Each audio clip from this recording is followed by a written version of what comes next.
할 거면 차라리 그래야 돈, 시간, 만족도 다 충족시킬 수가 있다. 안녕하세요, 닥터햇살입니다. 이번 시간에는 닥터햇살이 절대 가족이나 지인들한테 권하지 않는 것 딱 3가지만 말씀드릴게요. 우선 첫 번째, 필러인데 필러 중에서도 옛날에 정말 많이 유행했었던 칼슘 필러, 그 다음에 아쿠아 필링 필러, 녹지 않는 필러가 있어요. 녹지 않는 필러는 절대 넣지 마세요. 녹지 않는 필러는요, 들어가면 이물 반응을 일으키기 때문에 언제든지 터질 수 있는 폭탄 같은 존재라고 생각하시면 돼요. 근데 옛날에 녹지 않는 필러를 이거 넣으면 3년 5년 동안 녹지도 않고요, 콧대 모양 그대로 유지되고 코 수술 비용 몇백만 원 들여서 하는 것보다 이거 몇십만 원으로 정말 편하게 코 수술한 것처럼 효과가 생겨요 라고 해서 많이 하시는 분들도 계셨을 거예요. 그런데 녹지 않는 필러는요, 무조건 문제가 생길 수밖에 없어요. 그러면 어떻게 되느냐, 코 수술을 하러 갔는데 녹지 않는 필러가 여기 있어요. 그러면 코 수술 못해요. 코 수술 못하고 그날 코 여기 넣었던 녹지 않는 필러를 긁어내는 수술부터 해야 돼요. 그러면 긁어내는 수술을 하고 나면 코 안에 있던 정상 조직이 과연 옛날처럼 깨끗하고 이쁘고 정상으로 남아있을까요? 절대 그렇지 않아요. 그렇기 때문에 녹지 않는 필러 저는 정말 반대예요. 그리고 아쿠아 필링 필러 넣으셨던 분들, 옛날에 면접 같은 거 보러 갔는데 아쿠아 필링 필러 이야기를 하면 저는 진짜 면접 보다가 여기는 다니면 안 되겠구나 자르고 나온 병원들이 있었어요. 그 병원들 그때 2년인가 3년 지나고 바로 문제 막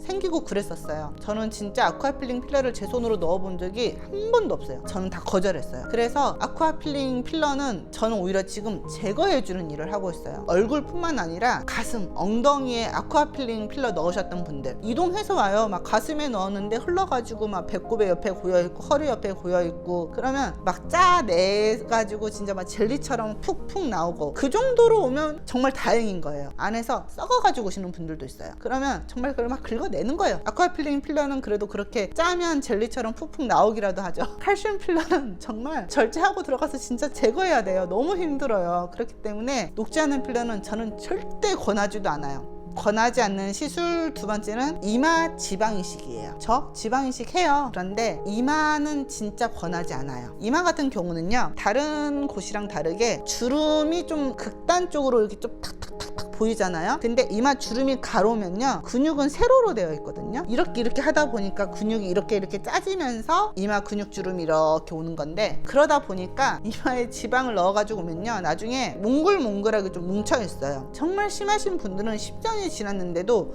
이렇게 주머니처럼 이렇게 돼 있어요. 주머니 안에 이렇게 지방이 몽글몽글하게 갇혀 있어요. 그러면 여기를 톡 터트려 주잖아요. 그러면 지방이 정말 촉 짜서 나와요. 녹아 있는 거예요. 이 주머니가 터지면 어떻게 되겠어요? 그 지방이 이렇게 퍼지면서 염증 반응을 일으켜서 괴사 일으킬 때도 있어요. 그렇기 때문에 이마 지방 이식도 저는 그렇게 권하지 않아요. 세 번째는 요새 좀 핫한 시술 중에 하나이긴 한데, 이걸 하는 병원이 뭐 잘못됐다거나 그분들을 비난하거나 그런 거 절대 아닙니다. 저는 제 가족들에게 권할 생각이 없다는 거예요. 최소 절개 거상술. 왜 그러냐면 어쨌든 그것도 흉터가 생겨요. 흉터가 이 정도? 근데 이 흉터를 이런 데서 만들어 가지고 해주시는 분은 저는 그나마 좀 낫다고 보고요. 귀 앞으로 이렇게 생겨가지고 오시는 분이 그래도 좀 있어요. 그러면 진짜 와서 보면 이렇게 정말 흉터가 정말 커요. 효과는 어떠셨나요? 마음에 드셨나요? 괜찮으셨나요? 물어보면 금액이라든지 가성비 생각을 하면 만족하시는 분들이 좀 떨어져요. 그러니까 미니 거상이야 이렇게 하는데, 그 정도 효과를 보려고 그 정도 절개까지 해야 되나? 라는 이제 생각을 하게 된 거예요. 이 정도 흉터면 몸에서 절대 작은 거 아니거든요. 그 흉터 치료 해주시지도 잘 않는 곳도 많더라고요. 그래서 저는 정말 제 주변 60대 70대 지인 분들이 물어봐도 할 거면 차라리 제대로 된 거상을 해라. 그래야 돈, 시간, 만족도 다 충족시킬 수가 있다 라고 그냥 솔직하게 말씀을 드립니다. 이상 닥터햇살이 절대 지인들에게 권하지 않는 3가지 말씀드려봤습니다. 닥터햇살이었습니다.